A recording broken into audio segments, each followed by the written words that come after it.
Hello children. The other day we were discussing about the basic properties of charges. See, while discussing with the basic properties of charges, we have discussed with two important properties the other day. The first property that we discussed the other day was the additivity of charges, where I had said that in an isolated system, the total charge is the algebraic sum of all the charges that constitute the system. And we had added that suppose there is a system which contains n charges as q1, q2, q3 like that, and the total charge of the system will be q1 plus q2 plus q3 plus qn. Or you can say that the total charge of the system q total will be equal to sigma I is equal to 1 to n qi. Fine, where it is q1 plus q2 plus q3 plus qn.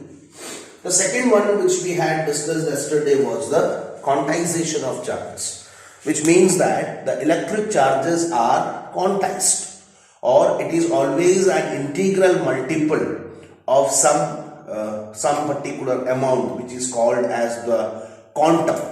And we had seen that the electric charges is quantized and the total charge will be equal to always an integral multiple of q is equal to ne, where the value of n can be 0, plus or minus 1, plus or minus 2, plus or minus 3, and so on. This is where we stopped the other day.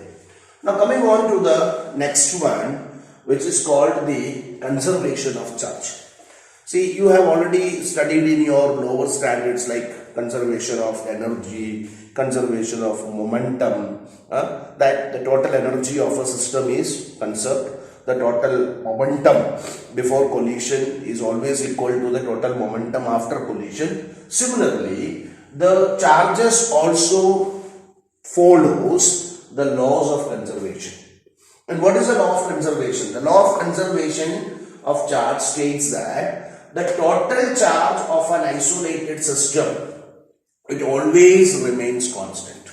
Suppose there is an isolated system and they are isolated in some certain region of space, and no matter whether charges are entering them or charges are leaving them or there are charges around them. Suppose we take an isolated system, suppose the charges are entering them or the charges are leaving them, or there are charges in the boundary of the system. But whatever be the case, the total charge of this isolated system, it remains the same. That is the first case. Number two, that the electric charges can neither be created nor be destroyed, but they can only be transferred from one body to another. Fine. See, the conservation of charges. Suppose you are taking a plastic rod, and you have plastic rod and you are rubbing it with a silk cloth or a woolen cloth. See, or a glass rod is rubbed with a silk cloth. What happens? By frictional electricity is produced, the glass rod acquires a positive charge and the silk cloth acquires a negative charge.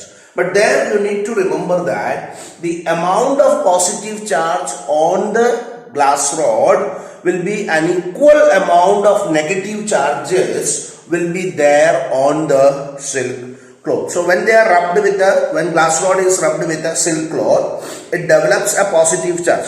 But at the same time, the silk cloth will develop an equal amount of negative charge. So before rubbing, the total charge was 0, but after rubbing, when equal amount of positive, equal amount of negative, what happens? The total charge of this system, it remains the same. Number two, you know about the rock salt. Rock salt is nothing but NaCl. See, when NaCl dissociates, NaCl dissociates as sodium ions and chloride ions. See, NaCl before dissociation, the total charge on it is 0. But after dissociation, an equal amount of positive charge, equal amount of negative charge. So both after and before dissociation, the total charge of the system remains the same. Thus, it follows the conservation of charge that the total charge of an isolated system remains constant, or electric charges can neither be created nor be destroyed, but can only be transferred from one body to another. So these are the three basic properties of charges: the additivity, quantization, and the conservation of charges. Hope this is clear to you.